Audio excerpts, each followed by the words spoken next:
Opa, seja bem-vindo, eu sou Najat Tahan e hoje nós vamos alcançar o teto do mundo com Luciano Pires em O Meu Everest. Mas primeiro, quem é esse tal Luciano Pires? O Luciano é um palestrante com alma de cartunista. Ele é um ex-executivo que trabalhou em uma grande multinacional durante muitos anos. Hoje, além de escritor, ele é o fundador do portal Café Brasil e do podcast Café Brasil. Aliás, o Café Brasil é um dos primeiros podcasts que surgiu no Brasil. E até hoje ele é um dos maiores e um dos melhores que tem no mundo da podosfera. E o seu singelo objetivo é despocotizar o Brasil. Bem, eu tenho a impressão que esse é o primeiro livro que o Luciano escreveu. Infelizmente eu não encontrei a informação correta a tempo, mas se não for o primeiro, é um dos primeiros livros que o Luciano escreveu. Bem, os livros que eu conheço, pelo menos os mais famosos que ele tem, é esse, né, O Meu Everest. Ele tem um livro que ele organizou, que ele não escreveu em si. Talvez ele tenha escrevido um capítulo ou outro, mas ele não escreveu todo o livro, que se chama Reflexões sobre o Podcast. Outro chamado Brasileiros Pocotó, Nós que Invertemos as Coisas, Me Engana Que Eu Gosto e Diário de um Líder. Esses pode ser que não sejam os únicos livros do Luciano, pode ser que ele tenha outros, mas esses são certamente os mais relevantes, né, os mais famosos. Desses livros que eu falei, os que eu li foram O Meu Everest, agora, né, Brasileiros Pocotó e Me Engana Que Eu Gosto. Bem, a gente já está aqui falando alguns minutos do livro e eu ainda nem mostrei, né, mas eu li esse livro na versão aqui do Kindle, para vocês verem que, apesar de eu gostar muito de livros físicos, eu ainda leio muita coisa no meu Kindle. Essa versão aqui é a 6ª edição, mas já tem a 7ª edição disponível. Bem, o que acontece? Eu peguei esse livro aqui pelo Amazon Prime, né? Tem uma seleção lá de livros que você pode ler de graça, né? Você está pagando a mensalidade, mas deu para entender, né? Então eu peguei esse pelo Amazon Prime. Se eu não me engano, tá também no Kindle Unlimited. Deve estar, sempre tá. Geralmente quando tá num, tá no outro também. Mas se você não é assinante de nenhum dos dois planos, você pode simplesmente comprar essa versão aqui. Aliás, eu já vou adiantando que eu gostei tanto desse livro aqui, que quando eu tiver a oportunidade, eu quero pegar a versão física mesmo para ter na minha estante. Aliás, qual versão é essa? Eu, na verdade, estou esperando pela 8ª versão, a do ano que vem. Por quê? Daqui pro final eu explico melhorzinho, certo? Aliás, por que deixa pro final? Vamos explicar logo agora, né? Essa versão aqui é a 6ª versão, né? Ela é a versão revisada e ampliada desse livro. Só que o Luciano, quando ele fez essa viagem aqui que deu origem ao Meu Everest, ele fez a viagem em 2001. E essa versão aqui, ela é de 2011.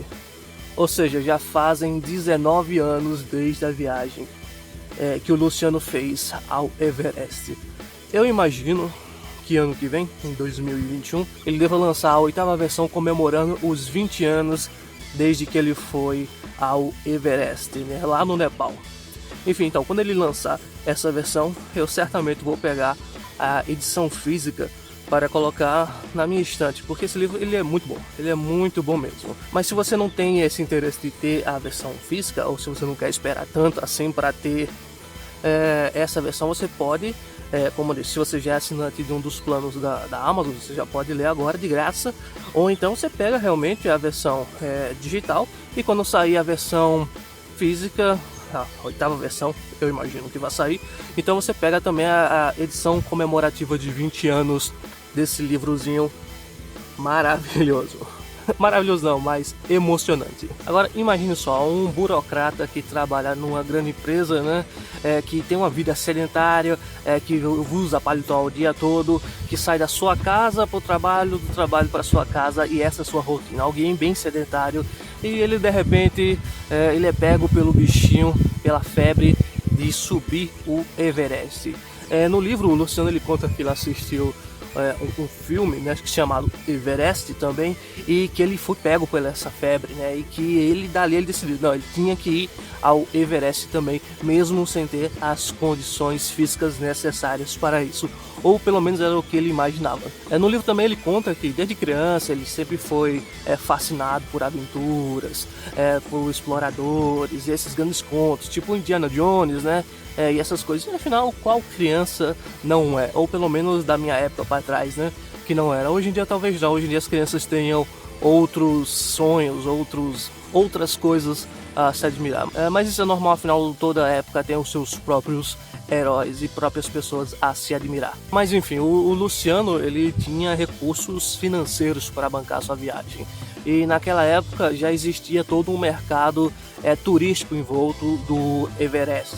Então ele procurou as empresas que ele procurou na internet, procurou com os amigos, e ele acabou encontrando algumas empresas, algumas brasileiras, outras lá de fora, e ele pegou uma das mais caras que tinham até então. Comprou o material do melhor que tinha, pagou várias aulas para fortalecer seu corpo, academia, arrumou uns grupos para começar a fazer seus trekkings, quase escaladas. Ele faz escalada depois, mas o que importa no início é o trekking, afinal o que ele vai fazer é uma grande caminhada até o Everest. Enfim, ele usa o dinheiro que ele tem para dar um jeito de conseguir ir até o Everest. E talvez até aqui nesse momento vocês já estejam se perdendo. Será que vale a pena ler esse livro tão de elite? E realmente até essa parte é uma parte mais elitizada do livro, e que a maioria das pessoas não vai ter condições de fazer, digamos que o mesmo que o Luciano fez. Mas, entretanto, todavia, daqui em diante que a gente passa essa parte mais cheia de capital, a gente começa a acompanhar a aventura em si.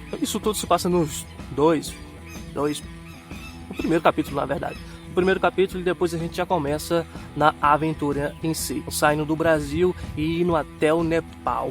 E aí é realmente que vale muito a pena, porque certamente a grande maioria das pessoas do Brasil não tem condições de bancar uma aventura como essa, uma aventura tão controlada e tão dispendiciosa como a que o Luciano fez. É uma pena, mas essa é uma realidade. E uma das maneiras da gente ir até o Everest é com o Luciano, lendo a sua história. Uma coisa curiosa é que só de você ler o livro, você também pega essa febre do Everest, você que também quer ir até o Everest. Isso é sinal do que o livro é realmente bom. É como se ele estivesse fazendo um marketing, vendendo o Everest para você. Obviamente não é esse o caso, ele não vende nada para você, além do próprio livro, durante a história. Aqui é só um relato do que ele viveu, das suas próprias impressões, das suas próprias vivências durante o decorrer desse relato, dessa história.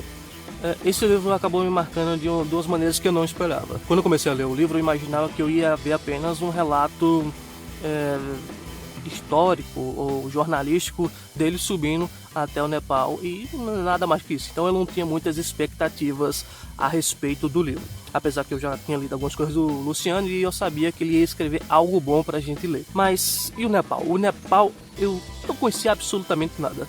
A verdade é essa, o Everest ele é bastante famoso e eu achava que eu conhecia alguma coisa até ler o livro do Luciano Pires, o Meu Everest. E eu descobri que eu não conhecia absolutamente nada sobre o Nepal. Tudo que eu vejo da TV, aliás, tudo que se passa na TV, no geral, não representa aquilo que o Nepal é. É claro que só lendo o livro você também não tem como ter uma noção real do que realmente é o Nepal. Mas isso vai lhe dar uma perspectiva muito diferente do que você vai conseguir ver em um filme ou em uma reportagem. O livro ele é muito íntimo nessa parte, ele descreve com muitas minúcias aquilo que o Luciano percebe. Então você tem uma noção do que é o Nepal muito, muito particular quando comparado ao que a gente pode ver num documentário ou mesmo no que passa na TV. Geralmente o que a gente vê são as notícias de alpinistas que acabaram morrendo em alguma avalanche lá no Everest. E de fato acontece, quase todo ano morre um tanto de gente tentando subir o Everest. Enfim, tem um trechozinho que quando eu li eu fiquei bastante impressionado com a realidade do local. Deixa eu ler para vocês. No caminho para o hotel, uma cena ficará gravada em minha memória para o resto da vida. 4 ou 5 crianças remexendo uma imensa quantidade de lixo esparramada na avenida. Uma cena que não é incomum no Brasil e que não deveria ter me impressionado tanto, mas o que me derrubou foi o tipo de lixo que elas reviravam. Era um lixo úmido, não sei de que origem, e aquelas crianças estavam cobertas dele, completamente encardidas. Deveriam estar comendo algo que acharam lá. Eu me vi diante de uma real dimensão da degradação humana, e com crianças, e todo mundo passando por lá e achando normal. Foi uma porrada que derrubou todo o romantismo que pudesse haver naquela pobreza, digamos, digna do Nepal. Não tem nada de digno em crianças remexendo no lixo, nem no Brasil, nem no Nepal. Bem, nesse ponto aqui a gente tem que lembrar de uma coisa, né? Nós estamos falando do Nepal, que fica numa altitude bem alta naturalmente, né? Existem sim vários vilarejos no decorrer que você vai subindo a montanha, mas o Nepal em si, ele não é a montanha em si, né? Enfim, então a gente vê que existe, mesmo essa região do Everest, dos Himalaias, sendo bastante famosa e indo milhares de pessoas todos os anos para fazer essas trilhas que tem lá, porque não existe só essa trilha principal que vai para o Everest, certamente é a mais famosa e é o que a maioria faz, e isso leva muito dinheiro para dentro do Nepal, mas isso não é revertido em bens para a população, como a gente vê. Uma coisa aqui que ele falou é que não deveria se estranhar de ver uma situação dessa, já que ele vem do Brasil, né? E sinceramente eu nunca vi pessoalmente, pelo menos, crianças nesse estado, como ele falou, né, comendo diretamente do lixo. Eu já vi sim crianças remexendo lixo à procura de coisas para revender depois. Afinal, existe todo um mercado de recicláveis, que essas pessoas sobrevivem disso. Mas da maneira como ele falou aqui, eu sinceramente eu nunca vi. Eu pessoalmente nunca vi. Não que não exista no Brasil, mas eu nunca vi. Outra coisa curiosa é que o Nepal é um país bem pequenininho. Se eu não me engano, é 180 km por 800. É tipo um retângulozão grandão. Existem muitos dos nossos estados aqui no Brasil que são bem maiores que isso. Bem maiores mesmo do que isso. Existem alguns estados no Brasil que caberia 3 ou 4 Nepals dentro, né? Assim, se você pegar toda a extensão territorial, nem se compara às nossas dimensões continentais que nós vivemos aqui no Brasil. Outra coisa também que eu não sabia é que no Nepal existe um rei, uma rainha e toda uma família real. Aliás, existia, eu não sei se ainda existe, por causa de um fato que ele conta aqui no livro. Eu não sei se eu falar isso é spoiler ou não, já que é uma notícia real, né? Eu vou falar, enfim. Em certo ano, não sei se foi no mesmo ano, de 2011 ou coisa assim, ou 2001, mas o príncipe da família real acabou matando toda a família real lá do país Nepal.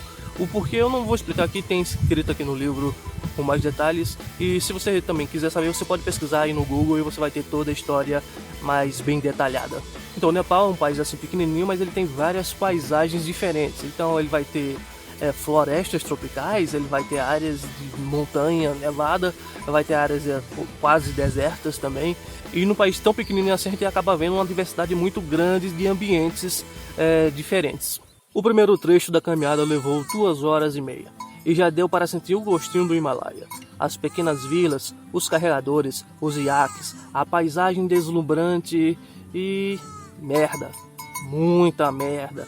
Merda de iaque, de cachorro, de cavalo, de gente, por todo lado. Nunca vi tanta merda na minha vida. Nunca vi um povo conviver tão confortavelmente com merda. Passei a viagem inteira exclamando, shit.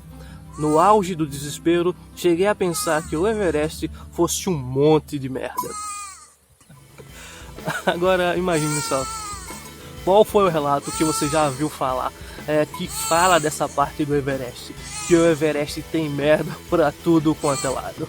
Eu sinceramente nunca tinha visto nenhuma citação sobre esse aspecto. Outra coisa curiosa que a gente também não costuma ver na TV é as condições de higiene que esse povo vive, e que você, se você for lá por algum acaso, você tem essas condições, você vai acabar passando também. É uma questão muito de higiene, né? Dos banheiros, por exemplo. Os banheiros são estado dos anos 30 do Brasil, talvez até menos. Em muitos locais você não vai ter, por exemplo, um sanitário. O que você vai encontrar é um buraco no chão e ali você vai ter que fazer as suas necessidades, seja você homem ou seja você mulher. E isso, pelo menos no livro, é no decorrer todo da sua viagem, né? Do início lá da sua trilha até chegar no campo base do Everest. A outra parte, que talvez seja a parte mais conhecida, é a equipe que leva esse pessoal até o monte, né? Até o topo do Himalaia. Que são os Sherpas, né? Tem os Sherpas, tem os iaques, tem uma espécie de boi que é cruzado com os iaques, que eles são um pouco mais dóceis, né?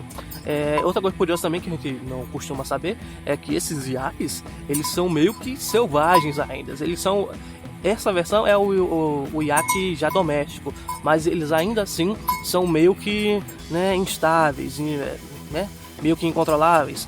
Você controla, mas não controla, ele está meio que fazendo o que ele quer, na verdade. É tanto que existem casos de pessoas que foram mortas por chifradas desses tal iaques. Esses aventureiros, né, eles não têm como chegar até o campo base ou até o topo do Everest sem os Sherpas. Eles são a força que leva esses aventureiros, né, esses trekkers ou esses alpinistas até o topo da montanha. Se não fosse por eles, não haveria como esse pessoal chegar lá. Aliás, talvez até um ou outro chegasse, mas certamente a quantidade de pessoas que iria chegar lá seria muito, muito menor. E certamente também não haveria todo esse comércio hoje em dia que é em volta do aventurismo, né? Virou uma atração comercial o Everest, que traz dinheiro para esse povo, mesmo que não seja tão bem distribuído assim. Outra coisa também que eu não sabia é que o campo base, que é até onde o Luciano foi, ele fica a mais ou menos 5.000 metros de altitude.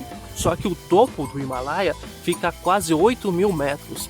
Então tem uma diferença bem grande. Mesmo assim, só para você chegar no campo base, que é de onde parte os alpinistas que vão tentar chegar no topo do Himalaia, do Everest, também é do Himalaia, né? Mas enfim, você ainda vai ter quase 3 km de caminhada. Uma coisa interessante é que você tem que subir um tanto e depois você desce. Sobe um tanto e depois você desce. Na primeira vez, levam cerca de 9 horas para vencer os 900 metros da cascata. Quando chegam no alto, descansam e descem de volta ao acampamento base, para dormir. Depois voltam para lá e sobem um pouco mais, e voltam tudo outra vez.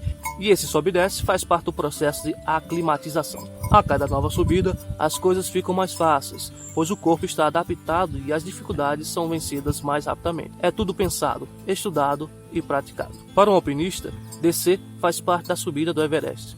Voltar atrás não é derrota ou fracasso, é estratégia. Ele sabe que cada vez que voltar, ficará mais forte para subir outra vez. É por causa desse tipo de sacada que esse livro acabou também servindo como autoajuda para muita gente. Porque muitas coisas que você aprende sobre no Everest, você acaba utilizando para o resto da sua vida. Claro que você não precisa subir o Everest para você aprender muitas dessas coisas. Você pode simplesmente ler o livro, né? Afinal de contas, essa criança aqui vai sair mais barato do que subir o próprio Everest. Sim, antes que eu esqueça, o Luciano ele não subiu até o topo do Everest, ele ficou no campo base, né, que era o seu objetivo. Subir até o topo do Everest é algo muito arriscado e é algo para alpinistas profissionais. A maioria dos trekkers, os trekkers são essas pessoas que fazem caminhadas. Muitos deles fazem caminhadas longas, né, de muitos dias até. Foi o caso do Luciano, ele passou vários dias fazendo essa caminhada. Se eu não me engano, a viagem toda, né, levou 20 dias, da subida à descida do Everest. Bem, gente, vamos finalizar aqui esse vídeo. Meu Everest, realizando um sonho no topo do mundo, sexta revisão, ou sexta edição, revisada e ampliada de Luciano Pires. Se você não leu, por favor, lê esse livro. Esse livro é muito bom, é um autor brasileiro. Muita gente diz que só os livros estrangeiros que valem a pena. Esse povo realmente é ignorante sobre o que está sendo produzido aqui no Brasil, né? Esse livro aqui, ele é um livro ímpar dentro do mundo do aventurismo realista que existe no mundo inteiro, né? Principalmente aqui no Brasil. Porque no Brasil nós temos condições menos favoráveis a proporcionar a todo mundo uma aventura desse tipo, né? Uma aventura desse tipo é muito caro, não dá para todo mundo, não dá para mim. E fazer o que? O que a gente pode fazer é acompanhar o Luciano Pires nesse livro fantástico, aventureiro, emocionante. Se você ficou até aqui, muito obrigado pela sua paciência, obrigado pela sua audiência e tchau!